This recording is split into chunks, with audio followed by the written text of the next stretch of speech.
자, 7월 30일 화요일입니다. 밤 9시 13분이 이제 막 지났는데요.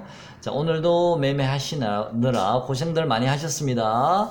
자, 오늘 예상대로, 오늘은 기술적 반등이 들어왔습니다. 자, 기술적 반등이라고 일단은 말씀을 드려야 되는 게 맞는 것 같고요.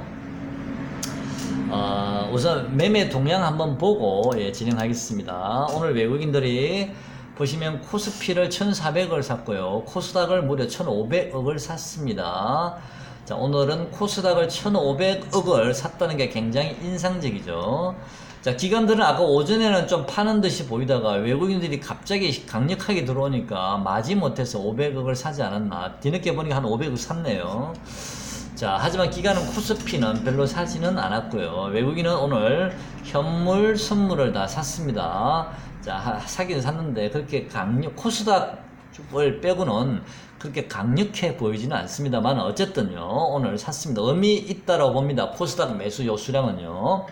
자, 외국인 옵션 동향을 보시면, 자, 보이실는지 모르겠습니다. 콜을 6 정도 사고 풋을 26을 팔았는데, 제가 알기로는 외국인이 최근에 며칠 동안 외국인이 풋을 꾸준히 사왔던 걸로 제가 알고 있거든요.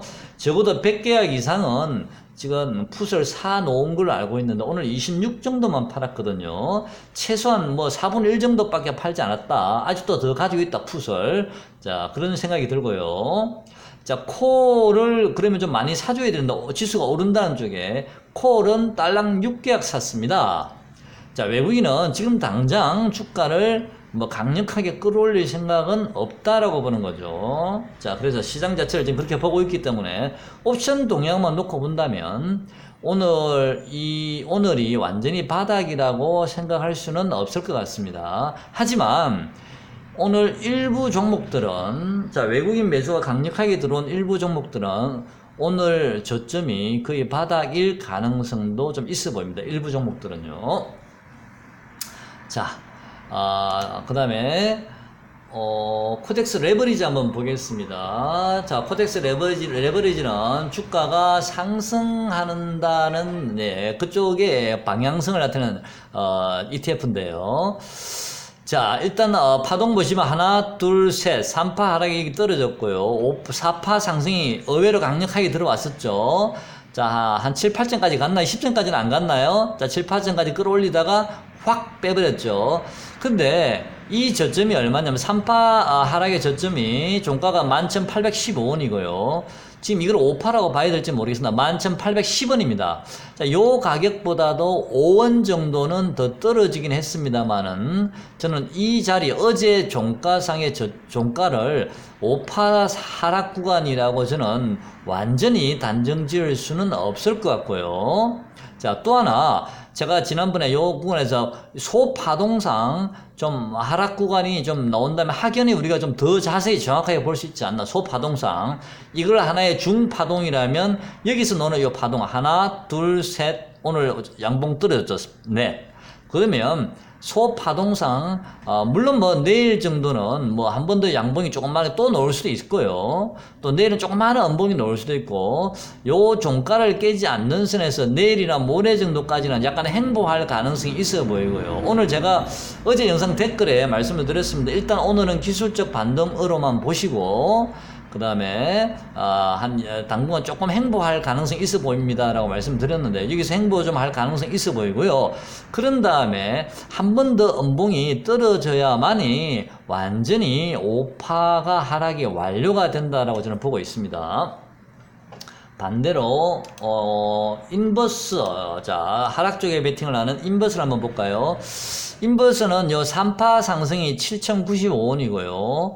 요번에 어제 상승이 7,090원. 인버스는 오히려 아직 5원이 더 적게 올라갔거든요. 어제 3파 상승보다도. 자, 그렇다면 완전히 5파가 완료가 된 게 아닙니다. 자, 인버스는 여기서 오늘 음봉이 하나 나왔죠. 역시 한번 볼까요? 하나, 둘, 셋, 넷. 자, 이 오파가 한 번 더 인버스가 양봉이 떨어져야만이 오파가 완료가 됩니다. 파동상이요.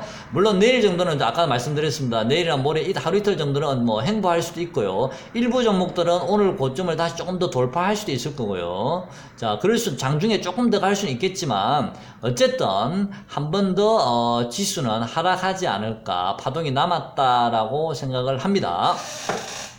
자, 다음 이제 다시 종목으로 들어가 보겠습니다.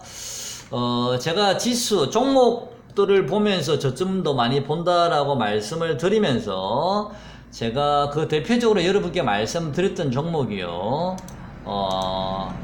첫 번째가 노바텍이라는 종목 제가 자주 여러분께 언급을 드렸습니다. 노바텍 어디 갔나요? 자, 노바텍. 이게 나왔네요. 자, 노바텍이 15,000원 정도를 제가 보고 있는다고 말씀을 드렸는데, 오늘 시가가 16,000원이죠. 노바텍 시가가요. 이게 보이시나요? 자, 시가가 16,000원이죠. 16,000원이요. 자, 아직 15,000원까지는 안 왔기 때문에, 물론 뭐 이 종목이 꼭 15,000원 온다고 뭐 바닥이 오는 것도 아니고요. 또 이 종목이 뭐 바닥이라서 이 종목이 꼭 15,000원 오는 건 아니고, 그냥 제 나름대로 제 기준에서 보는 거니까 그렇게 이해를 해 주셨으면 좋겠고요. 노바텍도 보면 하나, 둘, 셋, 넷, 다섯, 한 번 더 하락 파동이 좀 남지 않았나라는 생각도 듭니다. 일단 한 번 더 기다려 보겠습니다. 15,000원까지요. 그 다음에 또 제가 예를 들었던 종목 중에 하나가 바로 SFA 반도체였습니다. 자, 여러분 기억하시죠? SFA 반도체.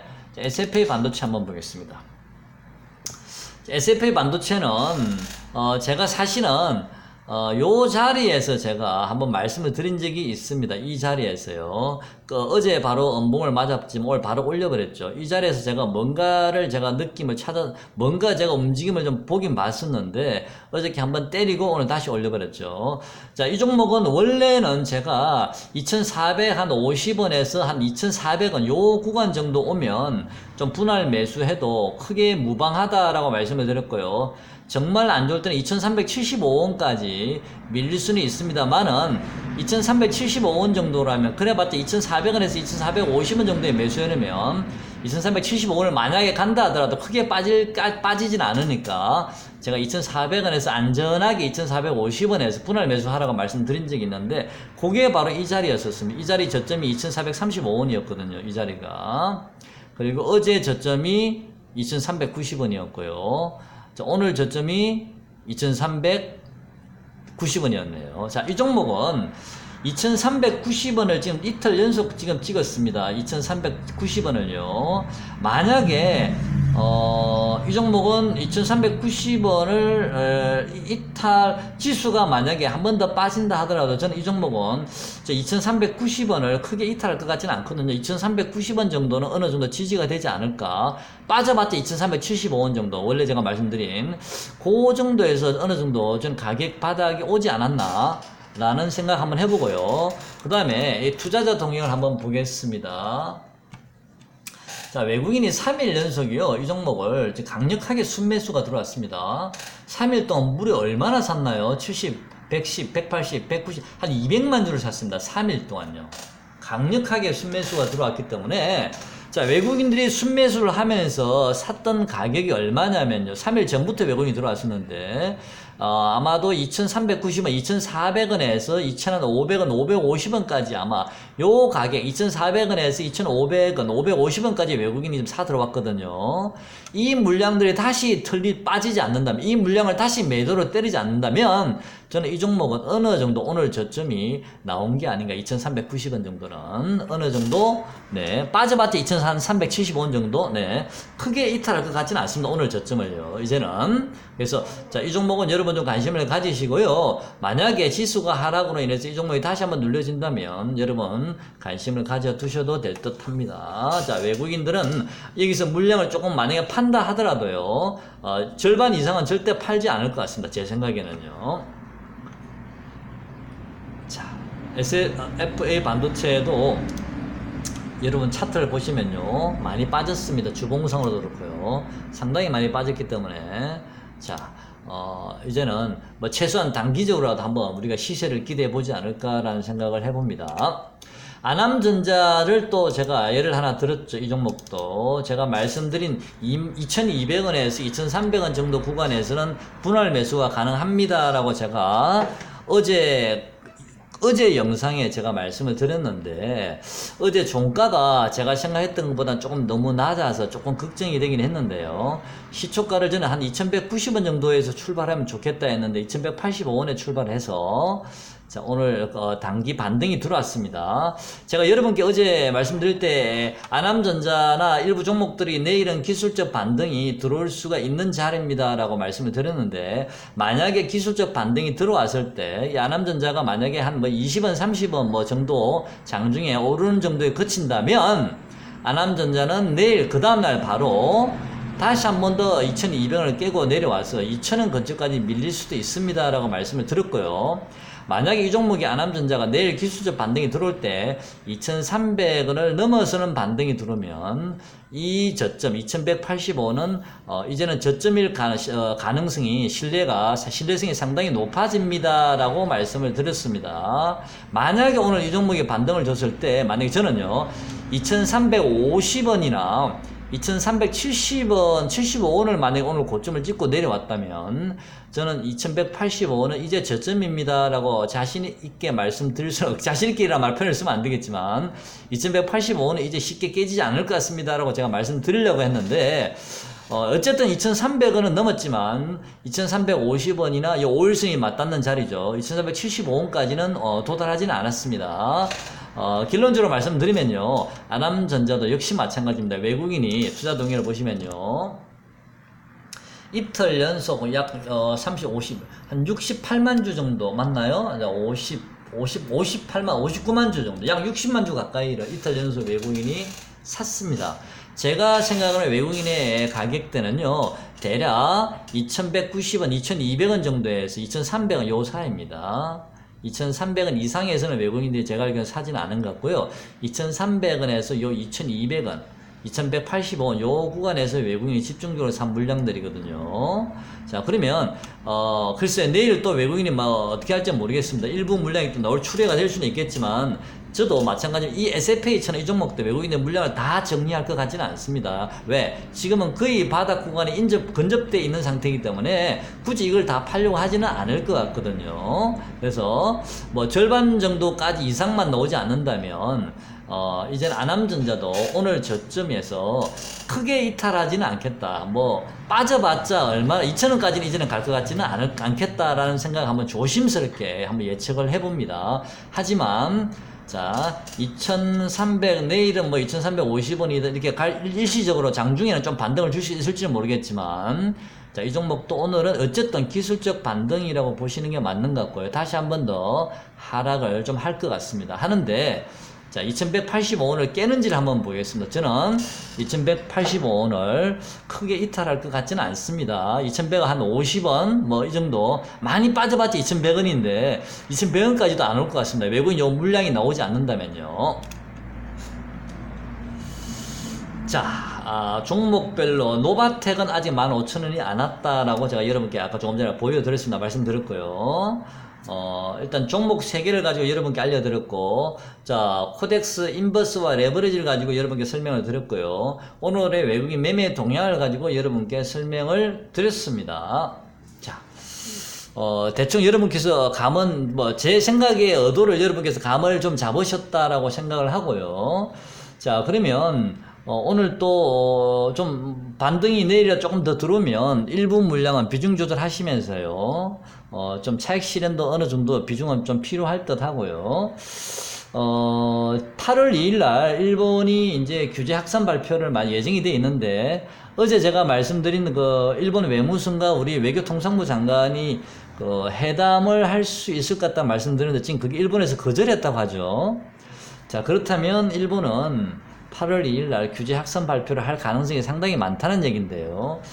제 생각에는 여러분, 내일, 그동안 일본 규제 관련주 중에서 일부 종목들은 급락을 했지 않습니까? 내일이 31일이죠. 내일부터라도 조금 다시 일본 규제 관련주, 급락한 일본 규제 관련주를 또 다시 한번 여러분께서 좀 이렇게 관심을 조금 일부만, 너무 많이 비중 넣지 마시고요. 일부만 좀 관심을 보유하신 분들은 8월 2일까지 한번 끝까지 한번 기다려 보시고요. 손해 보신 분들은요. 현금 보유하신 분들은 당분간은 좀 일본 규제 관련주 위주로 다시 한번 단타를, 아니면 8월 2일까지라도 규제가 예상이 되는 종목들이 있을 거 아닙니까? 그런 종목들을 미리 좀 선침해서 부담 없는 정도의 금액에서 한번 좀 노려보시고요. 그 외 나머지 종목들은 오늘은 기술적 반등이라고 좀 보고요. 일단 8월 2일 이후에 시장이 어떻게 반응을 하는지, 일본의 규제 발표를 한 이후에 시장이 어떻게 반응을 하는지를 다시 한 번 더 확인하고 매매하시면, 그때 만약에 그 이후에 저점이 나온다면 저는 그 저점이 저는 이제 진 바닥이라고 생각을 하고 있거든요. 자, 그래서 현금 보유하신 분들은 한 번 더 빠질 때까지 기다리시거나, 아니면 일부 소액으로 일본 규제 관련주만 좀 들어가 관심을 가져보시고, 자, 그리고 일부 보유하신 분들은 비중 조절을, 일본 규제 관련주 외에도 다른 종목들 반등 도는 종목 있지 않습니까? 좀 비중 조절을 통해서 관리하셔도 되고요. SFA 반도체 같은 경우 오늘 저점을 저는 깨지는 않을 것 같으니까, SFA 반도체 오늘 저점에 아침 시가에 사신 분은 글쎄요, 오늘 한 5% 올랐으니까 5% 묶고 다시 팔고 다시 잡으셔도 되고요. 자, 그렇게 대응하시면 될 것 같습니다. 자, 오늘 영상 여기까지 하겠습니다. 고맙습니다.